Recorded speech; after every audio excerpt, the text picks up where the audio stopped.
అదే చెప్తుంది ఏపీలో మామూలుగా ఇన్కంబెన్సీ యాంటీ ఇన్కంబెన్సీ డెఫినెట్గా అన్ని చోట్ల ఉంటుంది. యాంటీ ఇన్కంబెన్సీ ఓటు ఎంత పర్సెంట్ వచ్చిందని చూసుకోవాలి. వీళ్ళిద్దరూ కలవటం అనేది కొంచెం వీళ్ళకి బలం. మన ఎవరో పవన్ కళ్యాణ్ చంద్రబాబు కలవటం. సో ఎలక్షన్ అనేటప్పటికి ఇప్పుడు ఇది ఇక్కడ ఈసారి జరుగుతున్న ప్రయోగం భారతదేశంలో ఎప్పుడు ఎక్కడా జరగల. జగన్మోహన్ రెడ్డి చేసిన ప్రయోగం ఏంటంటే ఎక్కడ అప్పు దొరికితే అక్కడ అప్పు చేసి మనకు వచ్చిన డబ్బు మొత్తం అంతా కూడా బిలో పవర్టీ లేని వాళ్ళకి పంచిపెట్టేయడం అని ఒక కొత్త ఐడియా. అసలు ఈ పంచిపెట్టాలు ఇవ్వడాలు ఇందిరాగాంధీ స్టార్ట్ చేసింది. అందులో ఏమి ఇచ్చారు? ఓన్లీ భూములు ఇవ్వడం ఇవి చేశారు, డబ్బులు ఇవ్వడం చేయలే. ఎన్టీ రామారావు గారు వచ్చి బియ్యం ఇవ్వడం చేశారు. అలా అలా ఒకళ్ళు కాంగ్రెస్ వాళ్ళు వచ్చి మాఫీ అంతా రుణమాఫీ అన్నారు. నెమ్మదిగా ఎలా వస్తుందంటే మనకు వచ్చే రెవెన్యూ అంతా ఇచ్చేస్తే వీళ్ళు ఓట్లేస్తారు. అయితే ఒకటే ఓటర్ ఆలోచించవలసింది ఏంటంటే ఎందుకు వీళ్ళంత తాపత్రయపడుతున్నారు? మీరు చూడండి, ఏ రైతు కూడా కొడుకుకి వ్యవసాయం చేయమని నాకు చెప్పట్లే. ఏ లారీ డ్రైవరు ఆటో డ్రైవరు నా కొడుకు నాకన్నా గొప్ప డ్రైవర్ అవ్వాలని కోరుకోడు. ఎందుకు డాక్టర్ గారు కొడుకు డాక్టర్ అవడానికి ఇష్టపడతాడు, పొలిటీషియన్ కొడుకు పొలిటీషియన్ అవడానికి ఇష్టపడతాడు. ఎందుకంటే వీటిలో ఆదాయం ఎక్కువ ఉంది. జర్నలిస్ట్ అవడో కొడుకు జర్నలిస్ట్ అవ్వాలి కొడుకు. కానీ అయిపోతుంటారు జన్యుపరంగా అయిపోతుంటారు. నాకు చాలామంది తగులుతుంటారు. మా నాన్నగారు మీకు బాగా తెలుసండి అని. వాళ్ళు జర్నలిజం ఇప్పుడు కోర్సులు వచ్చే చదువుకుని బాగా మంచి ప్రొఫెషన్ కింద టేకప్ చేసుకుని వస్తున్నారు. సినిమా యాక్టర్ కొడుకుని సినిమా యాక్టర్ చేస్తాడు. కారణం ఏంటంటే అందులో బాగా ఆదాయం ఉంది. ఇందులో బాగా ఆదాయం ఉందన్నమాట. వచ్చి మీకు 2000 ఇచ్చి మీకు సేవ చేయడానికి అవకాశం ఉందని అడుగుతున్నారు. ఎవడన్నా హాస్పిటల్ దగ్గర బోర్డు పెట్టి మా దగ్గర ఆపరేషన్ చేయించుకుంటే 10,000 రూపాయలు ఇస్తానంటే ఎవడన్నా వెళ్తాడా? అసలు ఆ వీధిలో కూడా వెళ్ళరు. ఇది సేమ్ అలాంటిదే.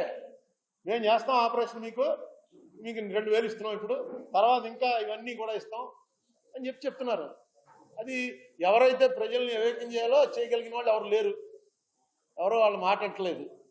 పవర్టీ వల్ల ఆ డబ్బులు ముందు ఎవరిస్తే వాళ్ళు నెక్స్ట్ డబ్బుచ్చుకుని వ్యతిరేకంగా ఓటేయడం అనేది చాలా పెద్ద ట్రైనింగ్ ఇవ్వాలి. ఎందుకంటే పేదవాడు జనరల్గా ద్రోహం చేయలేడు.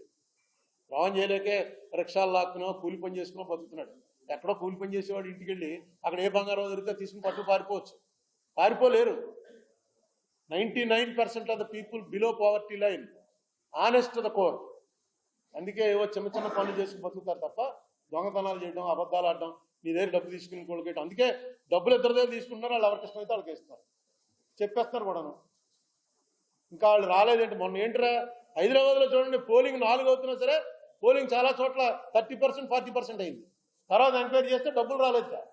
డబ్బులు రాక ఆగిపోయారు. డబ్బులు ఇచ్చుకున్నప్పుడు వెళ్ళి కూలీలు పడ్డారు. 7 దాకా 8 దాకా తెరిచి ఉండవలసి వచ్చింది. అది ఇక్కడ ఎప్పుడో వచ్చింది.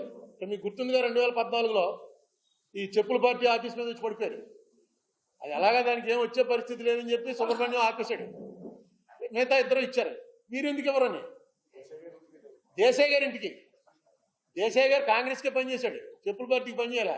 అయినా మా ఆఫీస్లో కూర్చున్నాడు కాబట్టి ఆయన ఇంటి దగ్గరికి వెళ్ళి ధర్నా, ఏమి మా డబ్బులని. ఆయన థియేటర్ జీవితం అంతా ఇంత ఆనిస్ట్గా బతికి కాదు ఏంటి పరిస్థితి అని.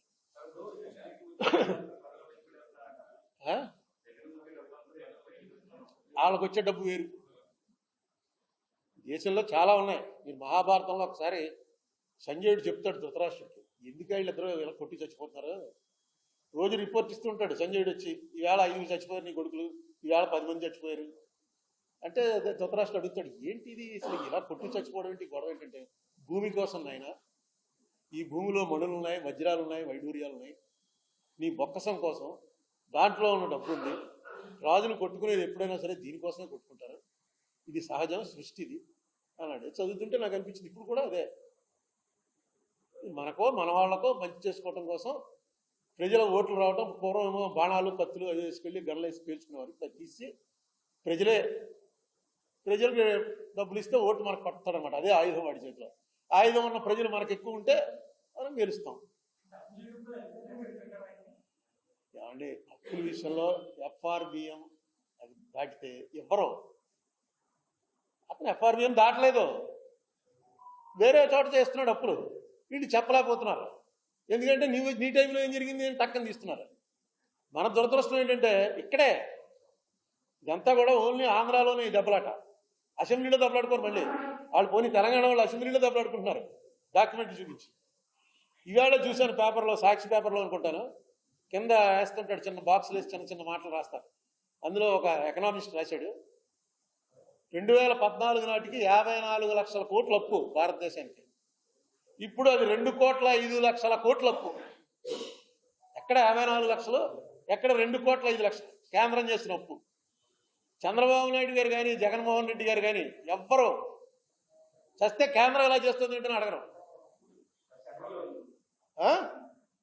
చస్తే మాట్లాడరు. అది ఆయన అప్పు చేశాడు, ఈయన అప్పు చేశాడు అని. దాంతోపాటు కేంద్రం కూడా ఇలాగే దేశాన్ని అంతా అమ్మేస్తుంది, ఇలా అప్పుల పాలు చేస్తుంది అని ఒక్క మాట అనరు. దీనికి చాలాసార్లు చెప్పాను, మళ్ళీ చెప్తున్నాను. అప్పు 2 రకాలు ఉంటుంది. ఇగో రెవెన్యూ ఎక్స్పెండిచరు, క్యాపిటల్ ఎక్స్పెండిచర్ అని 2 ఉంటాయి. మీకు ఇంతకుముందు స్టోరీ కూడా చెప్పాను. వాడు వెళ్ళి ఒక భూమి కొన్నాడు, ఎక్కడో ఒక 500 గజాలు రిటైర్ అయ్యాక కట్టుకుందామని కొన్నాడు. కొని దానికోసం అప్పు చేయడం మొదలెట్టాడు కట్టడానికి. ప్రతి వాయిదా కట్టాలిగా బ్యాంక్కి. వాడికి వచ్చే జీతం సరిపోవట్లేదు. నీ దగ్గర పక్క వాడి దగ్గర రూపాయి వడ్డీకి అప్పు తీసుకున్నాడు, ఇంకోటి దగ్గర రూపాయల వడ్డీకి అప్పు తీసుకున్నాడు, దాని ఈఎంఐలు కడుతున్నాడు. దాని రేటు దీనికన్నా ఫాస్ట్గా పెరుగుతుంది అనుకో, వాడు చేస్తున్న పని కరెక్ట్, క్యాపిటల్ ఎక్స్పెండిచర్ అవుతుంది. అది లేకపోతే రెవెన్యూ ఎక్స్పెండిచర్ అయిపోతుంది. ఇల్లు కట్టుకున్నాడంటే, ఇల్లు కోసం అప్పు చేసాడండి అంటే అయిపోయింది. ఇప్పుడు మన వాళ్ళు చేస్తుందంతా రెవెన్యూ ఎక్స్పెండిచరే. క్యాపిటల్ ఎక్స్పెండిచర్ చంద్రబాబు గారి టైంలో కానీ ఇప్పుడు కానీ ఎప్పుడు కూడా క్యాపిటల్ ఎక్స్పెండిచర్ 25% దాకా రాలా. మీరు కాంగ్రెస్ గవర్నమెంట్ ఎప్పుడైనా చూసుకోండి, ఆంధ్రాలో 25% అవ్వకపోతే అక్కడ తీసేస్తారు సీఎంని. అక్కడ వేరే సెల్ ఉంటుంది ఢిల్లీలో, వాళ్ళు ప్రతిదీ చూసుకుని 25% రాలేదు అనేటువంటి ఒక వార్నింగ్ ఇస్తారు. నేను వెళ్ళి పాండిచ్చేరి సీఎం గారిని తప్పించి వైద్యలింగం ఆయన్ని సీఎం చేసింది నేనే ఇన్ఛార్జిని. నేను చెప్పాను, అతను చాలా పాపులర్ లీడరు రంగస్వామితో జనం ఉన్నారండి, మార్చొద్దండి అని. కానీ ఇగో తగ్గిపోతుంది మొత్తం. ఎలాగ మిగతా స్టేట్లు కూడా మొదలెడతాయి. ఎలాగైనా సరే ఆయనకి వెళ్ళి వార్నింగ్ చేయని. ఆయన నా వార్నింగ్ లెక్క చేయలేదు, పార్టీ పెట్టి నెగ్గేశాడు. ఆయన మళ్ళీ సీఎం అయ్యాడు. ఇప్పుడు సీఎం ఆయనే. సో ఏం చెప్తాం, కాంగ్రెస్ అయితే ఒప్పుకోదు, పోతే పోయింది, ఎలక్షన్ పోతే పోయింది. కానీ మనకు ఒక గైడ్ లైన్ పెట్టుకున్నాం, రూపాయలో పావలా ఖచ్చితంగా క్యాపిటల్ ఎక్స్పెండిచర్ చేయాలి. మిగతా 30 అయినా పర్లేదు. పావలాకు మించి వస్తుంది అనుకోండి క్యాపిటల్ ఎక్స్పెండిచర్, అది చాలా ఆరోగ్యకరమైనటువంటి దీంట్లో ఉన్నట్టు. కానీ ఓడిపోతారు. మనకు 26 సీట్లు వచ్చి ఓడిపోయినప్పుడు విజయభాస్కర్ రెడ్డి గారు పరిపాలన చేసిన 3 సంవత్సరాలు highest capital expenditure in India. 92, 93, 94 highest capital expenditure ఖర్చు పెట్టింది. ఇక్కడ 26 సీట్లు వచ్చి తుక్కు కింద ఓడిపోయాం. దానికి ఎలక్షన్కి సంబంధం లేకపోవచ్చు, కానీ కొన్ని లైన్స్ ఉంటాయి. ఇప్పుడు తండ్రి చిన్నప్పుడు సినిమాకి తీసుకెళ్ళు, ఇంకో చోట తీసుకెళ్ళి అంటే తీసుకెళ్ళకపోతే కొడుకు తెగ తిట్టేస్తాడు. మా నాన్న పక్కటి చూడండి ఎంత బాగుంటుందో, మా నాన్న దొంగని. వీడు తీసుకెళ్ళి ప్రైవేట్లో కూర్చోబెడతాడు, ఇంకో చోట కూర్చోబెడతాడు. వాడే ఉద్యోగం వచ్చిన తర్వాత అనుకుంటాడు, మా నాన్న వల్లే కదా నేను ఎంతవాడిని నేను. మా పక్కింటోడేమో మామూలు బొత్తిగాడు మెకానిక్ అయిపోయి షెడ్లో ఊడుస్తున్నాడు, నేను కూడా మెకానిక్ కావాలని కోరుకున్నాను కానీ నన్ను ఇంజనీర్ చేశాడు.